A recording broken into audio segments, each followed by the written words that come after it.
Assalamualaikum warahmatullahi wabarakatuh dan selamat siang. Terima kasih atas kesempatan yang diberikan kepada saya. Perkenalkan, nama saya Niwayan Arianti dari Universitas Cokro Aminoto Palopo, mengambil jurusan Pendidikan Biologi. Di sini saya akan memaparkan presentasi jurnal yang akan saya bawakan dengan judul Perbedaan Kualitas Hidup pada Dewasa Awal yang Bekerja dan Tidak Bekerja. Penulisnya yaitu Debbie Junaidi dan Endang Retno Surjaningrum dari Fakultas Psikologis Universitas Airlangga. Langsung saja saya akan membahas jurnalnya. Yang pertama yaitu abstrak. Dewasa awal adalah individu yang memiliki rentan usia 20-40 tahun. Bekerja adalah kegiatan ekonomi yang dilakukan seseorang dengan maksud memperoleh pendapatan atau keuntungan paling sedikit 1 jam secara tidak terputus selama seminggu. Tidak bekerja adalah keadaan di mana seseorang mencari pekerjaan atau merasa tidak mungkin mendapatkan pekerjaan atau sudah punya pekerjaan tetapi belum mulai bekerja. Penelitian ini dilakukan di desa Gelang, Kecamatan Tulangan, yang berjumlah 60 orang yang terdiri dari 30 orang bekerja dan 30 orang tidak bekerja dengan usia 20-40 tahun. Kemudian pendahuluan. Dewasa awal merupakan salah satu fase yang krusial dalam tahapan perkembangan. Pada tahap ini, seseorang yang mampu hidup secara mandiri sudah dianggap melewati masa remaja. Menurut Duffy dan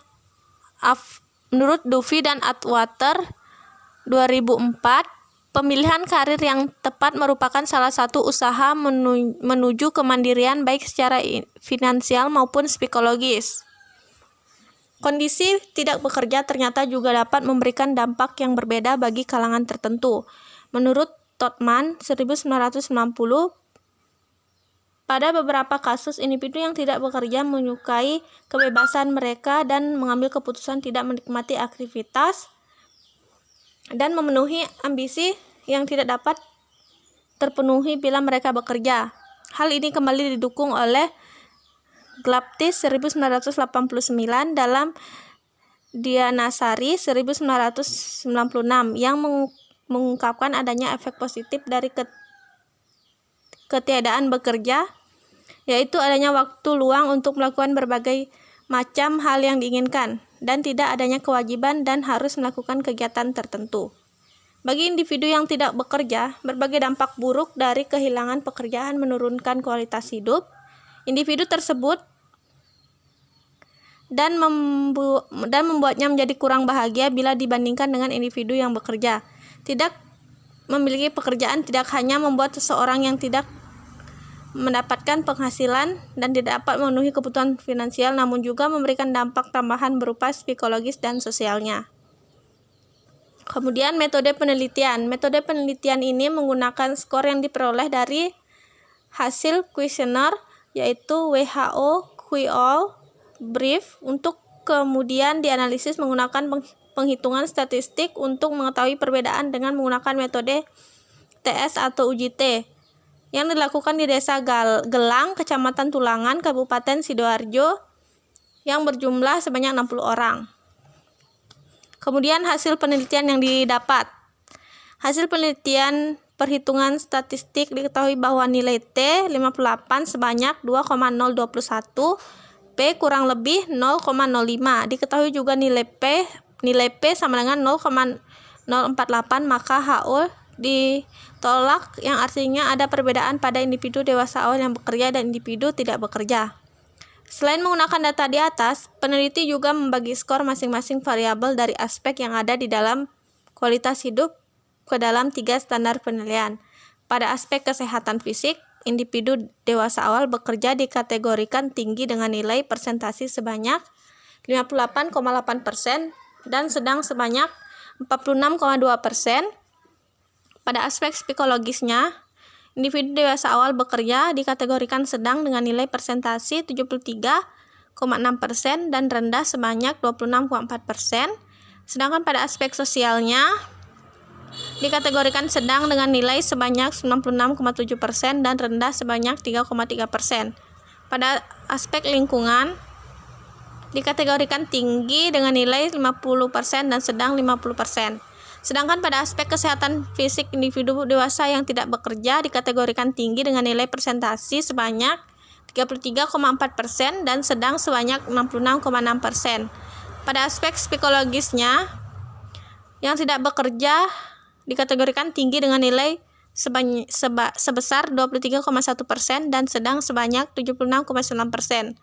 Pada aspek sosialnya dikategorikan sedang dengan nilai sebesar 83,5% dan rendah sebesar 66,5%. Pada aspek lingkungan individu dewasa yang lebih tinggi bekerja. Sedangkan dilihat dari pembahasannya, hasil penelitian ini menunjukkan bahwa sumber finansial merupakan salah satu alasan utama yang berperan penting dalam mempengaruhi kualitas hidup individu yang bekerja. Dapat dikatakan aspek lingkungan mempunyai persentase yang cukup tinggi dalam mempengaruhi kualitas hidup individu dewasa awal yang bekerja. Dalam penelitian ini, aspek sosial mempunyai pengaruh yang cukup sedang bagi individu dewasa awal yang bekerja. Perasaan positif juga tak luput menjadi salah satu alasan penting, namun bukan sebagai alasan utama bagi individu untuk bekerja.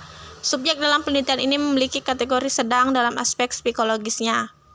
Sedangkan pada individu dewasa awal yang tidak bekerja menunjukkan bahwa aspek lingkungan yang terkait dengan kesempatan memperoleh informasi baru yang sangat terbatas. Hal tersebut juga merupakan faktor utama yang melandasi tingginya aspek lingkungan yang mempengaruhi individu untuk tidak bekerja. Tetapi tidak hanya itu, muncul aspek sosial juga mendukung individu untuk memilih tidak bekerja. Namun dalam penelitian ini, individu menganggap bahwa faktor sosial adalah alasan utama individu untuk tidak bekerja dikategorikan sedang. Faktor psikologis ternyata juga cenderung tinggi bagi individu yang tidak bekerja. Bagi individu yang tidak bekerja dapat menimbulkan stres yang tinggi, kepuasan hidup yang rendah, dan memiliki tingkat kemungkinan melakukan bunuh diri yang tinggi dibandingkan individu yang bekerja. Menurut Eddington dan Suman pada tahun 2005. Kemudian kesimpulan. Berdasarkan hasil dari penelitian yang telah dilakukan, maka dapat disimpulkan bahwa ada perbedaan yang cukup signifikan antara kualitas hidup individu dewasa awal yang bekerja dan individu dewasa awal yang tidak bekerja. Hal tersebut juga tidak lepas dari pengaruh tiap-tiap aspek yang terdapat di kualitas hidup, yaitu yang pertama aspek lingkungan, aspek psikologis, dan aspek sosial. Baik, terima kasih. Itulah presentasi jurnal yang dapat saya sampaikan pada hari ini. Kurang dan lebihnya mohon dimaafkan. Saya akhiri dengan ucapan Assalamualaikum warahmatullahi wabarakatuh dan selamat siang.